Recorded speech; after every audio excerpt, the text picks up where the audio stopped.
ನಮಸ್ಕಾರ ಗೆಳೆಯರೇ. ಪ್ರಾಚೀನ ಕರ್ನಾಟಕದ ಸಾಮಾಜಿಕ ವ್ಯವಸ್ಥೆ. ಪ್ರಾಚೀನ ಭಾರತದಲ್ಲಿ ಸಾಮಾಜಿಕ ಜೀವನ ಏಕಪ್ರಕಾರವಾಗಿಲ್ಲದಿರುವುದೇ ವಿಶೇಷ. ಆಯಾ ರಾಜ್ಯವಂಶಗಳ ಆಳ್ವಿಕೆಗೆ ತಕ್ಕಂತೆ ಬದಲಾವಣೆಗಳಾಗಿದ್ದು, ಒಂದೊಂದು ರಾಜವಂಶಗಳ ಜೀವನದ ಸ್ಥಿತಿಗತಿ ಪರ್ಯಾಯ ವ್ಯವಸ್ಥೆಗೆ ಹೋಲಿಸಬಹುದು. ರಾಜ, ಮಂತ್ರಿ, ಶ್ರೀಮಂತ ವರ್ಗ, ಮಧ್ಯಮ ವರ್ಗ ಹಾಗೂ ಕೆಳವರ್ಗಗಳ ಜನಜೀವನವನ್ನು ಕುರಿತು ಕರಾರುವಕ್ಕಾಗಿ ತಿಳಿಸೋದು ತುಂಬ ಕಠಿಣವಾಗಿರ್ತಕ್ಕಂಥದ್ದು. ಪ್ರಾಚೀನ ಭಾರತದಲ್ಲಿ ಆರ್ಯ ಸಂಸ್ಕೃತಿಯ ಸಾಮಾಜಿಕ ಜೀವನಕ್ಕೂ ದಕ್ಷಿಣದ ದ್ರಾವಿಡ ಸಂಸ್ಕೃತಿಗೂ ವ್ಯತ್ಯಾಸಗಳಿದ್ದಾವೆ. ಕದಂಬ, ಗಂಗ, ಬಾದಾಮಿ ಚಾಲುಕ್ಯ, ರಾಷ್ಟ್ರಕೂಟ, ಕಲ್ಯಾಣಿ ಚಾಲುಕ್ಯ ಇವರ ಆಳ್ವಿಕೆಯ ಕಾಲಘಟ್ಟಗಳಲ್ಲಿನ ಸಾಮಾಜಿಕ ಜನಜೀವನ ಅಖಂಡ ಭಾರತದಲ್ಲಿದ್ದ ಸ್ಥಿತಿಗಿಂತ ಭಿನ್ನವಾಗಿರಲಿಲ್ಲ. ಇಲ್ಲಿ ಅಂತರ್ಗತಗೊಂಡ ಕೆಲವು ಸಾಮಾಜಿಕ ವಿಶಿಷ್ಟ ಲಕ್ಷಣಗಳು ಇದ್ದದ್ದು ಸ್ಪಷ್ಟವಾಗಿದೆ. ಕರ್ನಾಟಕ ಪ್ರದೇಶದಲ್ಲಿ ಆರ್ಯ, ದ್ರಾವಿಡ, ಬೌದ್ಧ, ಜೈನ ಧರ್ಮಗಳ ಪ್ರಭಾವ ತುಂಬ ವ್ಯಾಪಕವಾಗಿ ಹರಡಿತ್ತು. ಇಲ್ಲಿ ಆರ್ಯ ಮತ್ತು ದ್ರಾವಿಡ ಸಂಸ್ಕೃತಿಗಳ ಸಾಮಾಜಿಕ ಲಕ್ಷಣಗಳನ್ನು ಕಾಣಬಹುದು. ಸಮಾಜ ಅಂದಕೂಡಲೇ ನಮಗೆ ಕಾಣೋದು ವರ್ಣ ವ್ಯವಸ್ಥೆ. ವರ್ಣಾಶ್ರಮ ವ್ಯವಸ್ಥೆ ಈ ವೇದಗಳ ಕಾಲದಿಂದಲೂ ಬೇರು ಬಿಟ್ಟಿದ್ದನ್ನು ತಿಳಿಬಹುದಾಗಿರ್ತಕ್ಕಂಥದ್ದು. ಕರ್ನಾಟಕದಲ್ಲಿ ಕದಂಬರ ಪೂರ್ವದಲ್ಲಿಯೇ ವರ್ಣಾಶ್ರಮ ವ್ಯವಸ್ಥೆ ಇತ್ತು. ವರ್ಣ ಮತ್ತು ಜಾತಿಗೆ ವ್ಯತ್ಯಾಸವಿರುವುದು ಸಹಜ. ವೈದಿಕ, ಪೌರಾಣಿಕ, ಐತಿಹ್ಯ ಪುರಾವೆಗಳಲ್ಲಿ ವರ್ಣ ವ್ಯಕ್ತಿಯ ವೈಯಕ್ತಿಕ ಸಮರ್ಥದ ಪ್ರತೀಕವಾಗಿತ್ತು. ಕ್ರಿಸ್ತಶಕ 5-6ನೇ ಶತಮಾನಗಳಲ್ಲಿ ಜನ್ಮ ನಾಚಾಯತೆ ಶೂದ್ರ ಸಂಸ್ಕಾರೈ ದ್ವಿಜ ಉಚ್ಚತೆ ಅಂದರೆ ಹುಟ್ಟಿನಿಂದ ಪ್ರತಿಯೊಬ್ಬರೂ ಶೂದ್ರನೇ ಇದ್ದು ಬೆಳೆಸಿಕೊಂಡ ಸಂಸ್ಕಾರಗಳಿಗುಣವಾಗಿ ಬ್ರಾಹ್ಮಣ, ಕ್ಷತ್ರಿಯ, ವೈಶ್ಯ, ಶೂದ್ರನಾಗೋದುಂಟು ಅಂತ ಹೇಳಾಗ್ತದೆ. ಇಲ್ಲಿ ಬ್ರಾಹ್ಮಣರು, ಚತುರ್ವರ್ಣ ವ್ಯವಸ್ಥೆಯಲ್ಲಿ ಬ್ರಾಹ್ಮಣರು ಉನ್ನತ ಸ್ಥಾನವನ್ನು ಹೊಂದಿದ್ರು. ರಾಜರು ಬ್ರಾಹ್ಮಣರಿಗೆ ಅನೇಕ ದಾನ ದತ್ತಿಗಳನ್ನು ನೀಡ್ತಾ ಇದ್ದರು. ಇನ್ನು ಕದಂಬರು ತಾವು ಬ್ರಾಹ್ಮಣರಾಗಿದ್ದ ಕಾರಣಕ್ಕೆ ವರ್ಣ ವ್ಯವಸ್ಥೆಯನ್ನು ಸಡಿಲ ಮಾಡಲಿಲ್ಲ. ಈ ವ್ಯವಸ್ಥೆಯನ್ನು ಮುಂದುವರಿಸ್ಕೊಂಡೇ ಹೋಗಿರ್ತಕ್ಕಂಥವ್ರು. ತಾಳಗುಂದದ ಶಾಸನ ಬ್ರಾಹ್ಮಣ ವಿದ್ಯಾರ್ಥಿಗಳು ಪವಿತ್ರ ಗ್ರಂಥಗಳನ್ನು ಪಠಿಸ್ತಾ ಇದ್ದರು. ಹಾಗೆ ಬ್ರಾಹ್ಮಣ ಧರ್ಮದಲ್ಲಿ ಬರ್ತಕ್ಕಂಥ ಇತರ ಋತುಗಳ ಪಾಲನೆ, ಯಜ್ಞ ಯಾಗಾದಿಗಳಲ್ಲಿ ನಿರತರಾಗಿದ್ದರು ಅನ್ನೋದನ್ನು ಅದು ತಿಳಿಸ್ಕೊಡ್ತದೆ. ಅಗ್ರಹಾರ ಬ್ರಹ್ಮದೇಯಗಳು ಬ್ರಾಹ್ಮಣರಿಗೆ ದೊರೆತಾಗ ಅನೇಕ ಟ್ಯಾಕ್ಸ್ಗಳಿಂದ ಅವರು ಮುಕ್ತರಾಗಿರ್ತಾ ಇದ್ದರು. ಈ ಬ್ರಾಹ್ಮಣರು ವಿದ್ಯಾರ್ಜನೆ, ವಿದ್ಯಾದಾನಗಳನ್ನಷ್ಟೇ ಅಲ್ಲದೆ ಅರಸರಾಗಿ, ರಾಜಪುರೋಹಿತರಾಗಿ, ಮಂತ್ರಿಗಳಾಗಿ ಕೆಲಸವನ್ನು ಮಾಡಿರ್ತಕ್ಕಂಥ ಸಾಕಷ್ಟು ಉದಾಹರಣೆಗಳು ನಮಗೆ ಸಿಗ್ತವೆ. ಉದಾಹರಣೆಗೆ ಮಯೂರ ಶರ್ಮ ಒಬ್ಬ ಬ್ರಾಹ್ಮಣನಾಗಿದ್ದ. ಆದರೆ ಬನವಾಸಿ ಕದಂಬ ಅಂತಕ್ಕಂಥ ಒಂದು ರಾಜ್ಯವನ್ನೇ ಕಟ್ಟಿದ. ಕೌಟಿಲ್ಯ ಒಬ್ಬ ಬ್ರಾಹ್ಮಣನಾಗಿದ್ದ, ಮೌರ್ಯ ಸಾಮ್ರಾಜ್ಯದ ಸ್ಥಾಪನೆಗೆ ಕಾರಣನಾದ, ಜೊತೆಗೆ ಅದೇ ಸಾಮ್ರಾಜ್ಯದ ಪ್ರಧಾನಮಂತ್ರಿಯಾಗಿ ಆಡಳಿತವನ್ನು ನಿರ್ವಹಿಸಿದ. ರವಿವರ್ಮನ ಸಿರ್ಸಿ ತಾಮ್ರಪಟ ಶಾಸನದಲ್ಲಿ ಬ್ರಾಹ್ಮಣರು ದೇಶಾಮಾತ್ಯರಾಗಿದ್ದರು ಅಂಥೇಳಿ ಅದು ನಮಗೆ ತಿಳಿಸಿಕೊಡ್ತದೆ. ಕದಂಬ ದೊರೆ ಮುರುಗೇಶವರ್ಮನು ಅವಿರತವಾಗಿ ದೇವರಿಗೆ, ಬ್ರಾಹ್ಮಣರಿಗೆ ಗೋವುಗಳನ್ನು, ಭೂಮಿಯನ್ನು, ಸುವರ್ಣವನ್ನು, ವಸ್ತ್ರ, ಆಹಾರಾದಿಗಳನ್ನು ದಾನ ಮಾಡ್ತಾ ಇದ್ದ ಅನ್ನೋದು ದೇವಗಿರಿಯ ತಾಮ್ರಪಟ ಶಾಸನದಲ್ಲಿ ಅದು ಉಲ್ಲೇಖಿತವಾಗಿರ್ತಕ್ಕಂಥದ್ದು. ಕದಂಬರು ವೈದಿಕ ಪರಂಪರೆಯ ರಕ್ಷಕರಾಗಿದ್ದರು. ರಾಷ್ಟ್ರಕೂಟ ದೊರೆ 1ನೇ ಕೃಷ್ಣನು ಅಶ್ವಮೇಧ ಯಾಗವನ್ನು ಮಾಡಿದ್ದ. ಇವರು ಯುದ್ಧದಲ್ಲಿ ಸಂಗ್ರಹಿಸಿದ ಸಂಪತ್ತನ್ನು ಬ್ರಾಹ್ಮಣ, ಸ್ನೇಹಿತ ಮತ್ತು ಸಂಬಂಧಿಗಳಲ್ಲಿ ಹಂಚಿಕೊಳ್ತಾ ಇದ್ದರಂತೆ. ತಲಕಾಡಿನ ಗಂಗರು ಬ್ರಾಹ್ಮಣರಿಗೆ ಉನ್ನತ ಸ್ಥಾನಗಳನ್ನು ನೀಡಿದರು. ಕೊಂಗಣಿವರ್ಮ ಜಾಹ್ನವಿಯ ಕುಲಕ್ಕೆ ಮತ್ತು ಕಾನ್ವಾಯನ ಗೋತ್ರಕ್ಕೆ ಸೇರಿದ್ದ. ಧಾರ್ಮಿಕ ಕಾರ್ಯ, ವಿದ್ಯಾದಾನ, ರಾಜರಿಗೆ ನೇರವಾದ ಬ್ರಾಹ್ಮಣರಿಗೆ, ರಾಜ್ಯಕ್ಕೆ ನೆರವಾಗಿರ್ತಕ್ಕಂಥ ಬ್ರಾಹ್ಮಣರಿಗೆ ಅನೇಕ ದತ್ತಿದಾನಗಳನ್ನು ನೀಡ್ತಾ ಇದ್ದ. ಬಾದಾಮಿ ಚಾಲುಕ್ಯರು ಕೂಡ ಕದಂಬರಂತೆ ಮಾಂಡವ್ಯ ಗೋತ್ರದವರು. ಬ್ರಾಹ್ಮಣರಾಗಿರ್ತಕ್ಕಂಥ ಇವರು ಕ್ಷತ್ರಿಯರಾಗಿ ಪರಿವರ್ತನೆಯಾಗಿದ್ದು ನಿಜ. ಚಾಲುಕ್ಯ ಸಾಮ್ರಾಜ್ಯವನ್ನು ಕಟ್ತಾರೆ. ಈ ಬಾದಾಮಿ ಚಾಲುಕ್ಯರು ಕೂಡ ಬ್ರಾಹ್ಮಣರಿಗೆ ವಿಶೇಷವಾಗಿರ್ತಕ್ಕಂಥ ಪ್ರೋತ್ಸಾಹವನ್ನು ನೀಡಿದರು. 1ನೇ ಪುಲಕೇಶಿ ಅಶ್ವಮೇಧದ ಜೊತೆಗೆ ಇತರ ಯಜ್ಞ ಯಾಗಾದಿಗಳನ್ನು ಮಾಡ್ತಾ ಇದ್ದ. ಇಮ್ಮಡಿ ಪುಲಕೇಶಿ ಬ್ರಾಹ್ಮಣ ಮಹಾಪಂಡಿತರಿಗೆ ಮರಟೂರು ಅಂತಕ್ಕಂಥ ಗ್ರಾಮವನ್ನು ಅಗ್ರಹಾರವಾಗಿ ದಾನ ಮಾಡಿದ್ದ. ವಿನಯಾದಿತ್ಯ ತನ್ನ ಮಹಾದೇವಿ ಅರಸಿಯ ವಿನಂತಿಯ ಮೇರೆಗೆ ಇಬ್ಬರು ಬ್ರಾಹ್ಮಣರಿಗೆ ಈ ಕನ್ಯಾ ಧರ್ಮಕ್ಕಾಗಿ 50 ನಿರ್ವರ್ತನ ಭೂಮಿಯನ್ನು ದಾನ ಮಾಡಿದ್ದಂತೆ. 14 ವಿದ್ಯೆಗಳಲ್ಲಿ ಪರಿಣಿತರಾದ ಸಹಸ್ರಾರು ಬ್ರಾಹ್ಮಣರು ಬಾದಾಮಿಯ ಪರಿಸರದಲ್ಲಿ ವಾಸವಾಗಿದ್ದರು. ಈ ಐಹೊಳೆಯ 500 ಮಹಾಜನರು 4 ವೇದಗಳಲ್ಲಿ ವಿದ್ವಾಂಸರಾಗಿದ್ದರು ಅನ್ನೋದು ಕೂಡ ಪ್ರಶಂಸನೀಯವಾಗಿರ್ತಕ್ಕಂಥ ವಿಚಾರ. ಇನ್ನು 2ನೆಯ ವರ್ಗದಲ್ಲಿ ಇದಿರ್ತಕ್ಕಂಥದ್ದು ಕ್ಷತ್ರಿಯರು. ಬ್ರಾಹ್ಮಣರ ನಂತರದ ಸ್ಥಾನವನ್ನು ಪಡೆದಿರ್ತಕ್ಕಂಥವ್ರು. ಇಲ್ಲೊಂದು ವಿಶೇಷವೆಂದರೆ, ಬ್ರಾಹ್ಮಣರು ಆರ್ಥಿಕವಾಗಿ ಕ್ಷತ್ರಿಯರನ್ನು ಅವಲಂಬಿಸಿದರೆ, ಕ್ಷತ್ರಿಯರು ವೈದಿಕ ಆಚರಣೆಗಳಿಂದ ಪುಣ್ಯ ಲಭಿಸ್ತದೆ ಅಂತ ಹೇಳಿಬಿಟ್ಟು ಬ್ರಾಹ್ಮಣರನ್ನು ಅವಲಂಬಿತರಾಗಿದ್ದರು. ಎಷ್ಟೇ ಪ್ರಬಲನಾದ ಅರಸ ಭೂಲೋಕದ ಒಡೆಯನಾಗಿದ್ದರೂ ಬ್ರಾಹ್ಮಣರಿಗೆ ತಲೆಬಾಗ್ತಕ್ಕಂಥ ಸಂಪ್ರದಾಯ ಇತ್ತು. ಕ್ಷತ್ರಿಯರು ಧರ್ಮರಕ್ಷಕರಾಗಿದ್ದರು.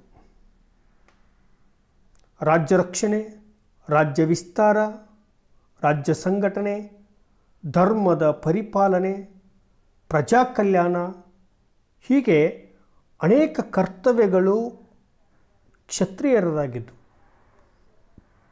ಈ ಕ್ಷತ್ರಿಯರು ಬಹುಪತಿತ್ವ ಪ್ರಿಯರು. ಅಂತರ್ಜಾತೀಯ ವಿವಾಹಗಳನ್ನು ಕೂಡ ಮಾಡ್ಕೊಳ್ತಾ ಇದ್ದರು. 1ನೇ ಪುಲಕೇಶಿ, 2ನೇ ವಿಕ್ರಮಾದಿತ್ಯ, ವಿನಯಾದಿತ್ಯ ಮೊದಲಾದ ಬಾದಾಮಿ ಚಾಲುಕ್ಯ ಅರಸರು ಅಂತರ್ಜಾತೀಯ ವಿವಾಹಗಳನ್ನಾಗಿರ್ತಕ್ಕಂಥ ಉದಾಹರಣೆಗಳು ನಮಗೆ ಸಿಗ್ತವೆ. ಇನ್ನು 3ನೆಯ ಹಂತದಲ್ಲಿ ಬರ್ತಕ್ಕಂಥದ್ದು ವೈಶ್ಯರು. ವೈಶ್ಯರು ಮೂಲತಃ ವರ್ತಕರಾಗಿದ್ದು ವರ್ಣ ವ್ಯವಸ್ಥೆಯ ಮೂರನೆಯ ಸ್ಥಾನದಲ್ಲಿ ಇದ್ದರು. ಧಾರ್ಮಿಕತೆಯಲ್ಲಿ ಬ್ರಾಹ್ಮಣರು, ರಾಜ್ಯದ ಆಳ್ವಿಕೆಯಲ್ಲಿ ಕ್ಷತ್ರಿಯರು ನಿಪುಣರಾದರೆ ವೈಶ್ಯರು ಆರ್ಥಿಕ ವ್ಯವಸ್ಥೆಯ ವಾರಸುದಾರರಾಗಿದ್ದರು. ಆರ್ಥಿಕ ಚಟುವಟಿಕೆಗಳನ್ನು ನಿರ್ವಹಿಸಿಕೊಂಡು ಹೋಗ್ತಾ ಇದ್ದರು. ಕದಂಬ, ಗಂಗ, ಚಾಲುಕ್ಯ ರಾಷ್ಟ್ರಕೂಟರ ಕಾಲದಲ್ಲಿ ಈ ವೈಶ್ಯರು ನಗರ, ಪಟ್ಟಣ, ಗ್ರಾಮಗಳಲ್ಲಿ ನೆಲೆ ನಿಂತು ಕೃಷಿ, ವ್ಯಾಪಾರ, ವಾಣಿಜ್ಯ ಚಟುವಟಿಕೆಗಳನ್ನು ನಡೆಸ್ತಾ ಇದ್ದರು. ದೇಶ ವಿದೇಶಗಳ ವ್ಯಾಪಾರದಲ್ಲಿ ಸಹ ತೊಡಗಿಕೊಂಡಿದ್ದರು. ಕದಂಬರ ಕಾಲದಲ್ಲಿ ಕರಾವಳಿ ಪ್ರದೇಶ ಮತ್ತು ಉತ್ತರ ಕರ್ನಾಟಕದ ಕೆಲವು ಕೇಂದ್ರಗಳಲ್ಲಿ ವ್ಯಾಪಾರ ವಹಿವಾಟುಗಳನ್ನು ನಡೆಸ್ತಾ ಇದ್ದರು. ಗಂಗವಾಡಿ ಪ್ರದೇಶದಲ್ಲಿ ವೈಶ್ಯರು ಪ್ರಬಲವಾಗಿ ಬೆಳವಣಿಗೆಯನ್ನು ಹೊಂದಿದ್ದರು. ಬಾದಾಮಿ ಚಾಲುಕ್ಯ ಅರಸ 1ನೇ ವಿಕ್ರಮಾದಿತ್ಯ ವರ್ತಕರಿಗೆ ವಿಶೇಷವಾಗಿರ್ತಕ್ಕಂಥ ಪ್ರೋತ್ಸಾಹವನ್ನು ನೀಡಿದ್ದಂತೆ ಅರಸ ಮತ್ತು ಬ್ರಾಹ್ಮಣರೊಂದಿಗೆ ವೈಶ್ಯರು ಒಳ್ಳೆಯ ಸುಮಧುರ ಬಾಂಧವ್ಯವನ್ನು ಹೊಂದಿದ್ದರು. ಐಹೊಳೆಯಲ್ಲಿದ್ದಿರ್ತಕ್ಕಂಥ ಅಯ್ಯಾವಳೆ, ಐನೂರ್ವರ್ ಎಂತಕ್ಕಂಥ ವರ್ತಕರ ಶ್ರೇಣಿ ಚಾಲುಕ್ಯರ ಕಾಲಘಟ್ಟದಲ್ಲಿ ಅತ್ಯಂತ ಪ್ರಸಿದ್ಧಿಯನ್ನು ಪಡೆದಿತ್ತು. ಇನ್ನು 4ನೇ ವರ್ಗದಲ್ಲಿ ಬರ್ತಕ್ಕಂಥದ್ದು ಶೂದ್ರರು. ಸಮಾಜದಲ್ಲಿ ಬಹುಸಂಖ್ಯಾತರಾಗಿದ್ದರು. ಮೇಲಿನ ವರ್ಗದವರ ಸೇವೆಯಲ್ಲಿ ನಿರತರಾಗಿರ್ತಕ್ಕಂಥವರು ಕಾರ್ಮಿಕರಾಗಿ, ಸರಕುಗಳ ಉತ್ಪಾದಕರಾಗಿ, ಉಳಿಗ ಮಾನ್ಯರಾಗಿ ಕೆಲಸವನ್ನು ನಿರ್ವಹಿಸ್ತಾ ಇದ್ದರು. ವೇದಾದಿಗಳ ಕಾಲದಲ್ಲಿ ಮೇಲಿನ ವರ್ಣಗಳಿಗೆ ಇದ್ದ ಅಧಿಕಾರ ಇವರಿಗೆ ಇರಲಿಲ್ಲ. ಅವರ ಸೇವೆಯೇ ಮೋಕ್ಷಕ್ಕೆ ನಾಂದಿ ಎಂದು ನಂಬಿಕೊಂಡಿದ್ದರು. ಕದಂಬ ಗಂಗರ ಅವಧಿಯಲ್ಲಿ ಶೂದ್ರರು ತೀರಾ ಕೆಳಮಟ್ಟದ ಜೀವನವನ್ನು ನಡೆಸ್ತಾ ಇದ್ರಂತೆ. ಮಾವುತರಾಗಿ, ಹಾವಾಡಿಗರಾಗಿ, ವೇಷಗಾರರಾಗಿ, ದ್ವಾರಪಾಲಕರಾಗಿ, ಅರಮನೆಯ ಸೇವಕರಾಗಿ, ಚಮ್ಮಾರರಾಗಿ, ಹೀಗೆ ಬೇರೆ ಬೇರೆ ವೃತ್ತಿಗಳಲ್ಲಿ ತೊಡಗಿಕೊಂಡು ಅದರಲ್ಲಿಯೇ ಸಂತೃಪ್ತಿಯನ್ನು ಪಡಿತಾ ಇದ್ರಂತೆ. ಶೂದ್ರ ವರ್ಗದವರು ಆರ್ಥಿಕವಾಗಿ, ಸಾಮಾಜಿಕವಾಗಿ ಹಾಗೆ ರಾಜಕೀಯವಾಗಿ ಕೂಡ ಅತ್ಯಂತ ಕಠಿಣವಾಗಿರ್ತಕ್ಕಂಥ ಜೀವನವನ್ನು ನಡೆಸ್ತಾ ಇದ್ದರು. ಹೀಗೆ ಪ್ರಾಚೀನ ಕರ್ನಾಟಕದಲ್ಲಿ ಒಂದು ವರ್ಣ ವ್ಯವಸ್ಥೆ ಅಸ್ತಿತ್ವದಲ್ಲಿತ್ತು. ಇನ್ನು ಆ ಕಾಲಘಟ್ಟದ ಸ್ತ್ರೀಯರ ಸ್ಥಾನಮಾನಗಳನ್ನು ಗಮನಿಸೋದಾದರೆ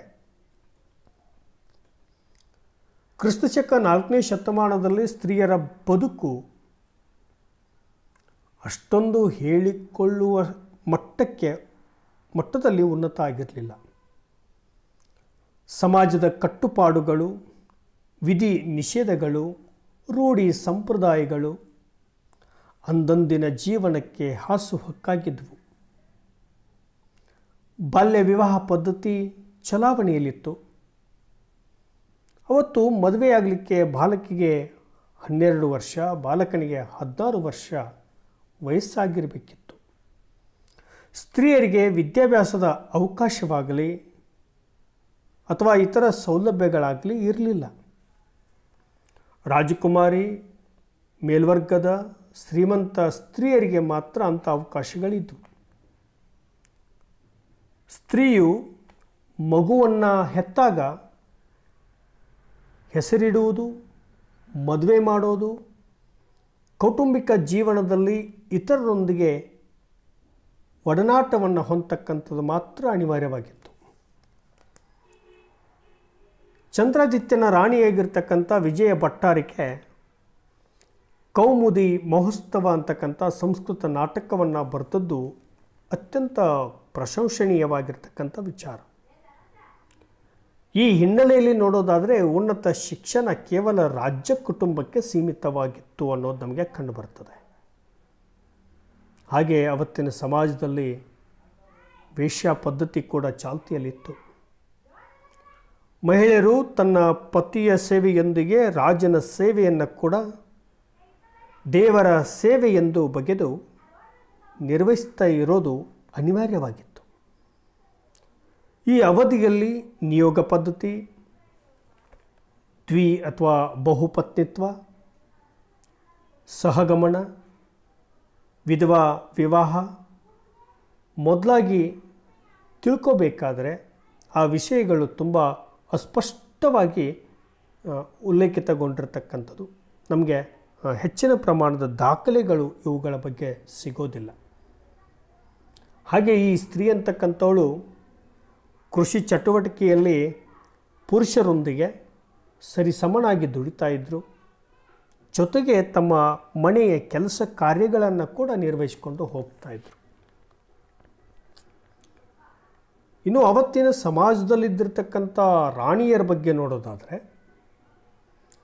ಕರ್ನಾಟಕದ ಚರಿತ್ರೆಯಲ್ಲಿ ರಾಣಿಯರು ಸಾಂಸ್ಕೃತಿಕ ಪ್ರತಿನಿಧಿಗಳಾಗಿದ್ದರು. ರಾಜಕೀಯದಲ್ಲಿ ಪ್ರತ್ಯಕ್ಷವಾಗಿಯೂ ಪರೋಕ್ಷವಾಗಿಯೂ ಭಾಗವಹಿಸ್ತಾ ಇದ್ದರು. ವಿಶೇಷವಾಗಿ ರಾಜ್ಯ ಮನೆತನಗಳ ಮಹಿಳೆಯರಿಗಿದ್ದಿರ್ತಕ್ಕಂಥ ಸ್ಥಾನಮಾನಗಳು ಉಳಿದಿರ್ತಕ್ಕಂಥ ಮಹಿಳೆಯರಿಗೆ ಇರಲಿಲ್ಲ. ಆಯಾ ಕಾಲದ ಸಾಮಾಜಿಕ ಮೌಲ್ಯಗಳಿಗೆ ತಕ್ಕಂತೆ ಮಹಿಳೆಗೆ ಸ್ಥಾನಮಾನ, ಗೌರವಗಳು ಸಿಗ್ತಾ ಇದ್ವು. ಸ್ತ್ರೀ ಸಮಾಜದ ಪ್ರತಿನಿಧಿ ಅಷ್ಟೇ, ಅಲ್ಲಿ ಗೃಹಿಣಿಯಾಗಿ ಜೀವನವನ್ನು ನಡೆಸಿದ್ದಾಳೆ. ಇಲ್ಲಿ ಸ್ಥಾನ ಬಲದಿಂದ ಕೆಲವರು ಪ್ರಾಮುಖ್ಯತೆಯನ್ನು ಗಳಿಸಿದರೆ, ಪ್ರಭುವರ್ಗದ ಮಹಿಳೆಯರಲ್ಲಿ ಕೆಲವರು ಸ್ವತಂತ್ರ ಆಡಳಿತ, ದಂಡಯಾತ್ರೆ ಮೊದಲಾದ ಸಾಹಸಗಳಲ್ಲಿ ಕೂಡ ತೊಡಗಿಕೊಂಡಿದ್ದರು. ಅಷ್ಟೇ ಅಲ್ಲದೆ ಈ ಕಲೆ, ಸಾಹಿತ್ಯ, ಧರ್ಮ, ಸಂಸ್ಕೃತಿಯ ಏಳಿಗೆಗೆ ಕೂಡ ಕೊಡುಗೆಯನ್ನು ನೀಡಿದ್ದಾರೆ. ಮಹಿಳೆಯರಿಗೆ ಪಟ್ಟ ಕಟ್ಟಿ ರಾಜ್ಯಾಭಿಷೇಕ ಮಾಡಿದ್ದು ತುಂಬ ವಿರಳವಾಗಿರ್ತಕ್ಕಂಥದ್ದು. ರಾಜನ ಹಿರಿಯ ಹೆಂಡತಿ ಪಟ್ಟ ಮಹಿಷಿ ಆಗ್ತಾ ಇದ್ಲು. ಆಕೆ ಉನ್ನತವಾದ ಸ್ಥಾನವನ್ನು ಪಡ್ಕೊಂಡಿದ್ಲು.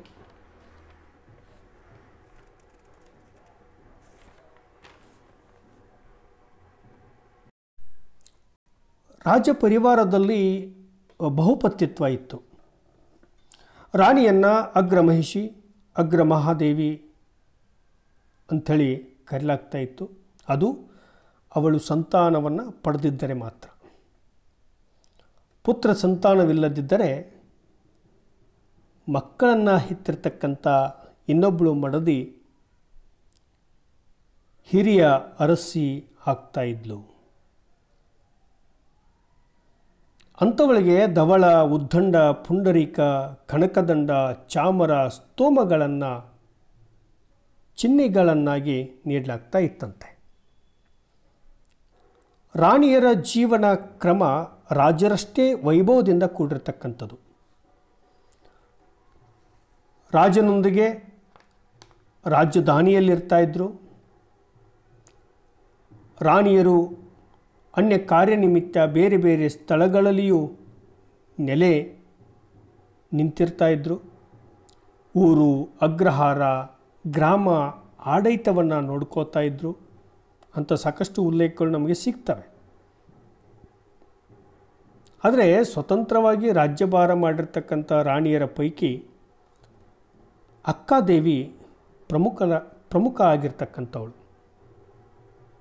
ಒಂದನೆಯ ಪುಲಕೇಶಿಯ ರಾಣಿ ದುರ್ಬಲ ದೇವಿ ಬಾದಾಮಿ ಪ್ರದೇಶದ ಆಡಳಿತವನ್ನು ನಡೆಸ್ತಾ ಇದ್ಲಂತೆ. ಚಂದ್ರಾದಿತ್ಯನ ಮಡದಿ ವಿಜಯ ಮಹಾದೇವಿ ಸ್ವತಂತ್ರ ಆಳ್ವಿಕೆ ನಡೆಸಿದ ಚಾಲುಕ್ಯ ರಾಣಿ ಅಂಥೇಳಿ ಪ್ರಖ್ಯಾತಿಯನ್ನು ಪಡೆದಿದ್ಲಂತೆ. ವಿನಯಾದಿತ್ಯನ ಹೆಂಡತಿ ವಿನಯವತಿ ಬಾದಾಮಿಯಲ್ಲಿ ಬ್ರಹ್ಮ, ವಿಷ್ಣು, ಮಹೇಶ್ವರರನ್ನು ಈ ತೆರಿಗೆ ಹಣದಲ್ಲಿ ಪ್ರತಿಷ್ಠಾಪನೆ ಮಾಡಿಸಿದ್ಲಂತೆ. ಒಂದನೇ ಪುಲಕೇಶಿ ತನ್ನ ಹೆಂಡತಿ ದುರ್ಬಲದೇವಿಯ ಆಜ್ಞೆ ಮೇರೆಗೆ ಕಿಸುವಳಲು, ಕೆಂದೂರು ಮಾನ್ಯ, ನಂದಿಗ್ರಾಮ ಮುಂತಾದ 10 ಗ್ರಾಮಗಳನ್ನು ಮಂಗಳೇಶದ ಮುಕುಟೇಶ್ವರ ದೇವಸ್ಥಾನಕ್ಕೆ ದಾನವಾಗಿ ಕೊಟ್ಟಿದ್ದಂತೆ.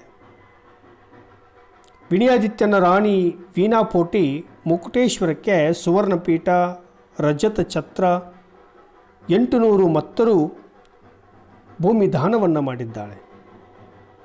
2ನೇ ವಿಕ್ರಮಾದಿತ್ಯನ ರಾಣಿಯರು ತಮ್ಮ ಗಂಡ ಪಲ್ಲವರನ್ನು ಸೋಲಿಸಿದ ಸಂಕೇತವಾಗಿ ಈ ಲೋಕಮಹಾದೇವಿ ಲೋಕೇಶ್ವರ ದೇವಾಲಯವನ್ನು, ತ್ರೈಲೋಕ್ಯ ಮಹಾದೇವಿ ತ್ರೈಲೋಕೇಶ್ವರ ದೇವಾಲಯವನ್ನು ಕಟ್ಟಿಸಿ ಆ ದೇವಾಲಯದ ನಿರ್ಮಾಣದ ಶಿಲ್ಪಿಯಾಗಿರ್ತಕ್ಕಂಥ ಗುಂಡ ಅನಿವಾರಿತಾಚಾರ್ಯರಿಗೆ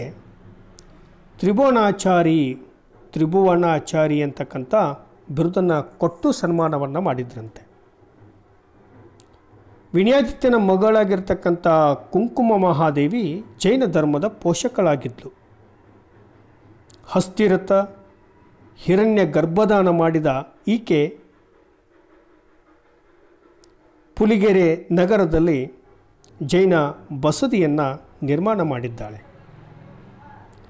ಇಮ್ಮಡಿ ಪುಲಕೇಶಿ ರಾಣಿ ಅಗ್ರಮಹಾದೇವಿ ವೇದ ಪಂಡಿತರಾದ ಬ್ರಾಹ್ಮಣರಿಗೆ ಮಾರಟೂರು ಎಂತಕ್ಕಂಥ ಗ್ರಾಮವನ್ನು ಅಗ್ರಹಾರವನ್ನಾಗಿ ಪರಿವರ್ತಿಸಿ ದಾನವನ್ನಾಗಿ ನೀಡಿದ್ಲಂತೆ. ಹಾಗೆ ರಾಣಿಯರು ಉಡುಗೆ ತೊಡುಗೆ, ಆಭರಣ, ಆಹಾರ, ಪಾನೀಯ, ಅಲಂಕಾರ ಮೊದಲಾದ ಸೌಂದರ್ಯ ದ್ರವ್ಯಗಳಿಂದ ಅವರು ತುಂಬ ಕಂಗೊಳಿಸ್ತಾ ಇದ್ದರು. ಸಮಾಜದ ಇತರ ಸ್ತ್ರೀಯರಿಗಿಂತ ವಿಶಿಷ್ಟವಾಗಿ ಮತ್ತು ವಿಶೇಷವಾಗಿ ಅಲಂಕೃತಗೊಳ್ತಾ ಇದ್ದರು. ಇನ್ನು ಅವತ್ತಿನ ಸಮಾಜದ ಕುಟುಂಬದ ವ್ಯವಸ್ಥೆಯನ್ನು ನೋಡೋದಾದರೆ ಕ್ರಿಸ್ತಶಕ 4ರಿಂದ 8ನೇ ಶತಮಾನದವರೆಗಿನ ಸಮಾಜದಲ್ಲಿ ಅವಿಭಕ್ತವಾಗಿರ್ತಕ್ಕಂಥ ಕುಟುಂಬ ವ್ಯವಸ್ಥೆ ಜಾರಿಯಲ್ಲೇ ಇದ್ದಿರ್ತಕ್ಕಂಥದ್ದು. ಕೆಲವೊಮ್ಮೆ ಒಂದು ಕುಟುಂಬದ ಸದಸ್ಯರು ಪ್ರತ್ಯೇಕವಾಗಿ ಜೀವಿಸ್ತಾ ಇದ್ದಿರ್ತಕ್ಕಂಥ ಉದಾಹರಣೆಗಳು ಕೂಡ ಸಾಕಷ್ಟು ಸಿಗ್ತವೆ. ಇವತ್ತಿನ ಹಾಗೆ ಅವತ್ತಿಗೂ ಕೂಡ ಪಿತೃ ಪ್ರಧಾನವಾಗಿರ್ತಕ್ಕಂಥ ಕುಟುಂಬ ವ್ಯವಸ್ಥೆ ಇದ್ದಿರ್ತಕ್ಕಂಥದ್ದು. ತಂದೆಯೇ ಆ ಮನೆಯ ಮುಖ್ಯಸ್ಥನಾಗಿರ್ತಾ ಇದ್ದ, ಯಜಮಾನನಾಗಿರ್ತಾ ಇದ್ದ. ಇಡೀ ಕುಟುಂಬದ ಚಟುವಟಿಕೆಗಳನ್ನು ಆತ ಮುನ್ನಡೆಸ್ಕೊಂಡು ಹೋಗ್ತಾ ಇದ್ದಿರ್ತಕ್ಕಂಥದ್ದು. ಗಂಡು ಮಕ್ಕಳು ಕುಟುಂಬದ ಆಸ್ತಿ ಪಾಸ್ತಿಗಳಿಗೆ ಕಾನೂನುಬದ್ಧವಾಗಿರ್ತಕ್ಕಂಥ ಹಕ್ಕುದಾರರಾಗಿದ್ದರು. ಅವರ ತರುವಾಯ ತಾಯಿ ಹಾಗೂ ಹೆಣ್ಮಕ್ಕಳು ಆಸ್ತಿಯನ್ನು ಹೊಂದಿರಬಹುದಿತ್ತು. ಎಲ್ಲ ವರ್ಗಗಳಲ್ಲಿ ಕುಟುಂಬ ವ್ಯವಸ್ಥೆ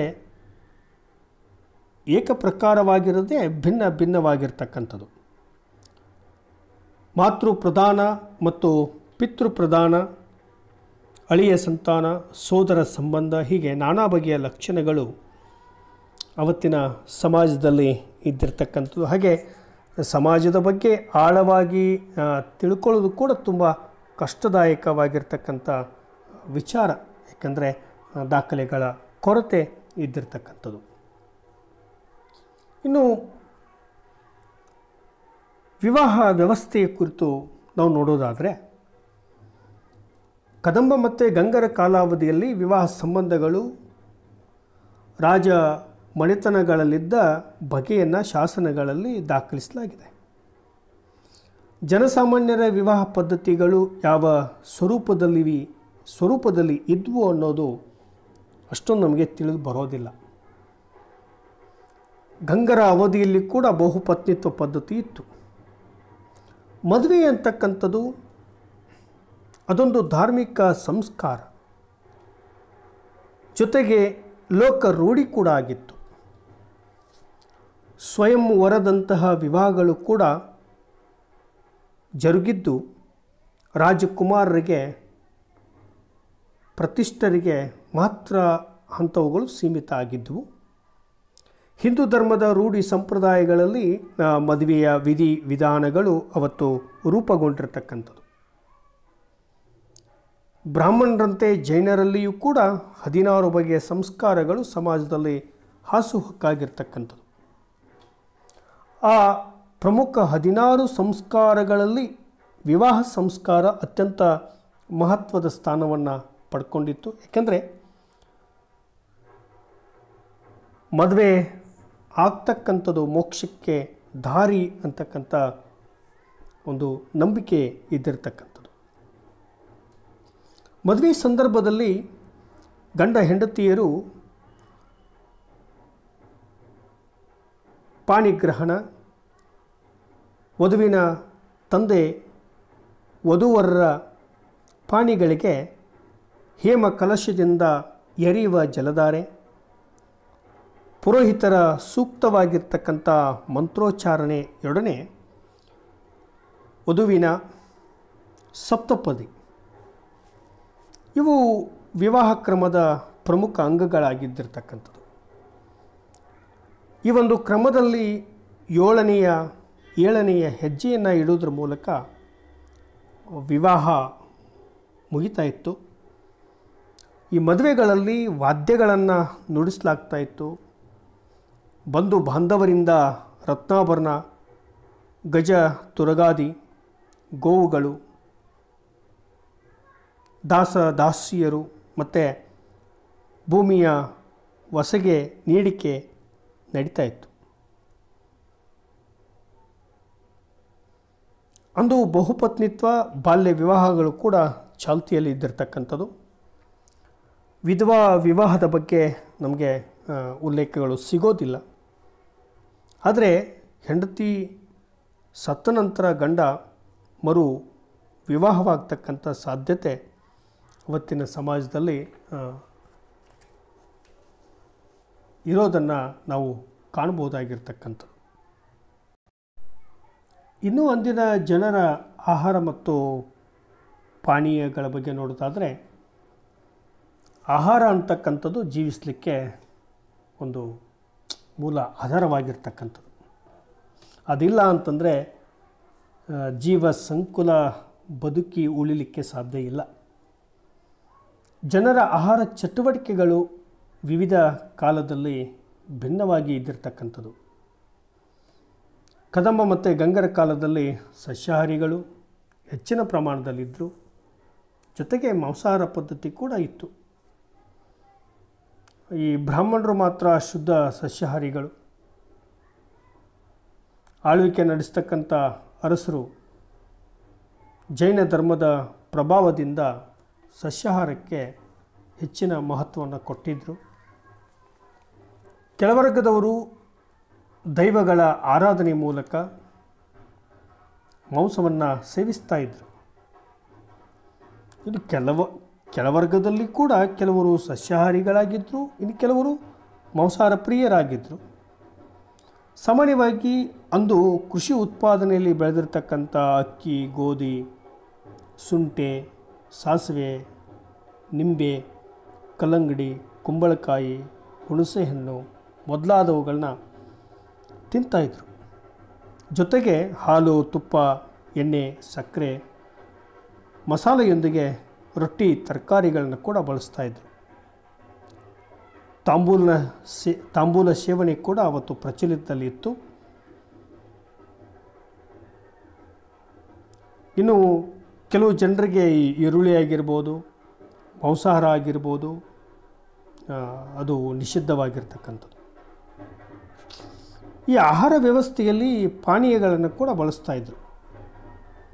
ಈ ಗಂಗರ ಅರಸನಾಗಿರ್ತಕ್ಕಂಥ ದುರ್ವಿನಿತನ ಕೋಲಿಂತೂರು ಶಾಸನದಲ್ಲಿ 48 ಜನ ಬ್ರಾಹ್ಮಣ ಪಂಡಿತರು ಸೋಮಪಾನೀಯವನ್ನು ಸೇವಿಸಿರ್ತಕ್ಕಂಥ ಉಲ್ಲೇಖ ಇದೆ.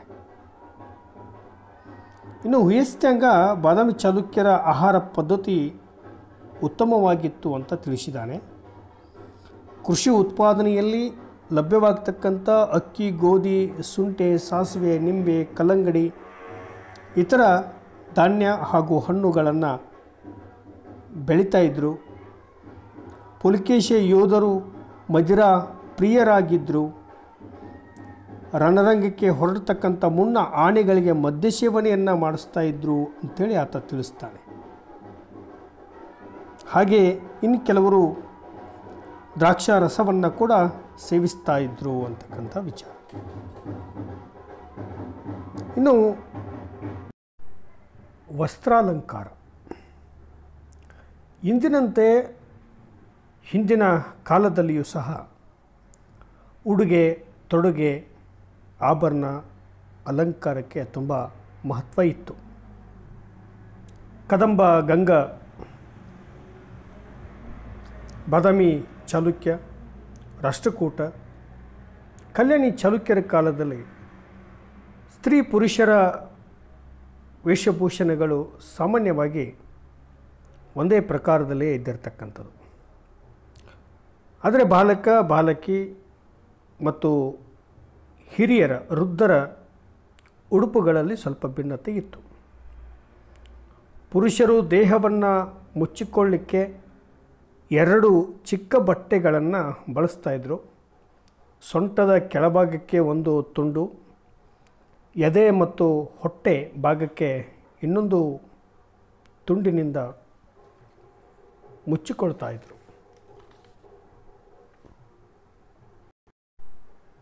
ಆ ಕಾಲದ ಜನರ ವೇಷಭೂಷಣವಾಗಲಿ ಆಭರಣಗಳ ಬಳಕೆ ಆಗಲಿ ಇವುಗಳನ್ನು ತಿಳ್ಕೊಳ್ಳಿಕ್ಕೆ ಇರತಕ್ಕಂಥ ನಮಗೆ ಮುಖ್ಯ ದಾಖಲೆಗಳು ಅಂತಂದರೆ ಅವತ್ತಿನ ವಾಸ್ತು ಶಿಲ್ಪ ಚಿತ್ರಕಲೆಗಳಲ್ಲಿ ಅಂದಿನ ಜನಜೀವನದ ವಿವರಗಳನ್ನು ಕೇಳಲಿಕ್ಕೆ ಸಾಧ್ಯ ಆಗ್ತದೆ. ಶಿಲ್ಪಗಳಲ್ಲಿ ಅಸಂಖ್ಯಾತವಾದ ಸ್ತ್ರೀ ಪುರುಷ ವಿಗ್ರಹಗಳಿದ್ದಾವೆ. ಜನರು ಅಲ್ಲಿ ಬಟ್ಟೆ ಧರಿಸಿದ್ದು ಆಭರಣಗಳನ್ನು ಧರಿಸಿಕೊಂಡಿದ್ದನ್ನು ಕಾಣ್ಬೋದು. ಗಂಡಸರ 2 ಬಟ್ಟೆಗಳಲ್ಲಿ ನಡುವಿನಿಂದ ಮೊಳಕಾಲಿನವರೆಗೆ ಪಂಚೆಯಂತೆ ಇರ್ತಾಯಿತ್ತು. ಇನ್ನೊಂದು ಉತ್ತರಿಯ. ಇದಕ್ಕೂ ಹಿಂದೆ ನಡುವಿಗೆ ಪಂಜೆ ಸುತ್ತಕೊಂಡು ಉಳಿದ ಚುಂಗನ ಹೆಗಲ ಮೇಲೆ ಹಾಕಿಕೊಳ್ತಾಯಿದ್ರು. ಹೆಣ್ಮಕ್ಕಳು ಕುಪ್ಪಸ ತೊಡ್ತಾ ಇದ್ದದ್ದು ಗಮನಾರ್ಹವಾಗಿರ್ತಕ್ಕಂಥದ್ದು. ಈ ಹುಯೆನ್ಸ್ಟ್ಯಾಂಗ್ ಜನಸಾಮಾನ್ಯರ ಸರಳ ಉಡುಪನ್ನು ರಾಜ್ಯ ಮಣಿತನದ ಹಾಗೂ ಶ್ರೀಮಂತರ ಉಡುಗೆ ತೊಡುಗೆಗಳಲ್ಲಿ ಆಡಂಬರ ಇತ್ತು ಅನ್ನೋದನ್ನು ಆತ ತಿಳಿಸಿದ್ದಾರೆ. ರತ್ನ ಖಚಿತವಾದ ಆಭರಣಗಳನ್ನು ಧರಿಸ್ತಾ ಇದ್ದರು. ಕಿವಿಯೋಲೆ, ತೋಳಬಂದಿ, ಕೊರಳ ಸರ, ಮೊಣಕೈವರೆಗೆ ಬಳೆಗಳು, ಕಾಲುಂಗುರ ಇನ್ನಿತರ ಆಭರಣಗಳನ್ನು ಬಳಸ್ತಾಯಿದ್ರು. ಗಂಡಸರು ಕೂಡ ಕರ್ಣಾಭರಣ, ಕೈಗಡಗಗಳು ಅವುಗಳನ್ನ ಧರಿಸ್ತಾಯಿದ್ರು. ವಿಶೇಷವಾಗಿ ಗಂಡ್ಮಕ್ಕಳು ದೈಹಿಕವಾಗಿ ತುಂಬ ಸದೃಢರಾಗಿದ್ದರು. ಈ ಶ್ರೀಮಂತ ವರ್ಗದವರು, ರಾಜ್ಯ ಪರಿವಾರದವರು ಅತ್ಯಂತ ಬೆಲೆ ಬಾಳುವ ಮತ್ತು ಹೆಚ್ಚಿನ ಪ್ರಮಾಣದ ಬಟ್ಟೆಯನ್ನು ಧರಿಸ್ತಾಯಿದ್ರು.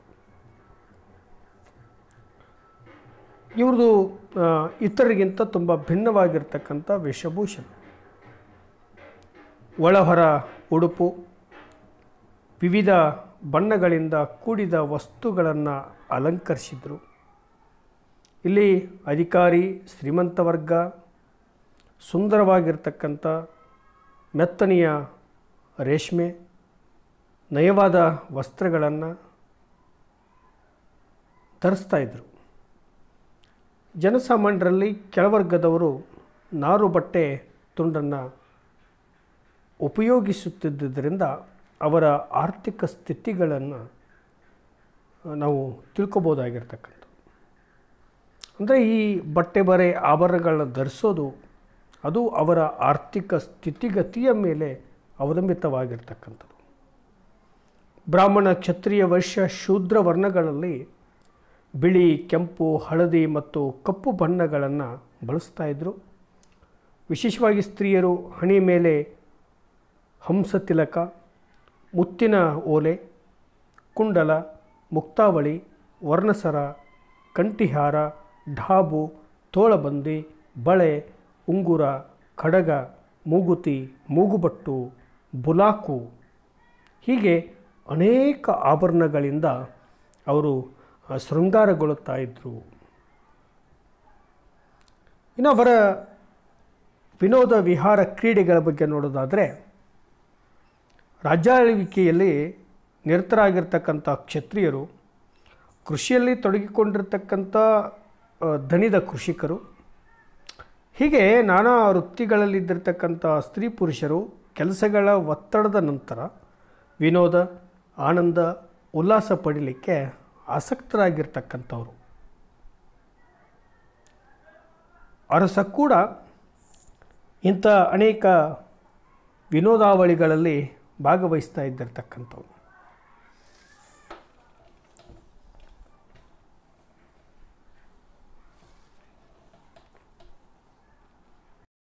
ಬೇಟೆ ಅಂತಕ್ಕಂಥದ್ದು ಅದೊಂದು ಮನೋರಂಜನೆ ಕ್ರೀಡೆಯಾಗಿ ಕೂಡ ಪ್ರಚಲಿತದಲ್ಲಿ ಇತ್ತು.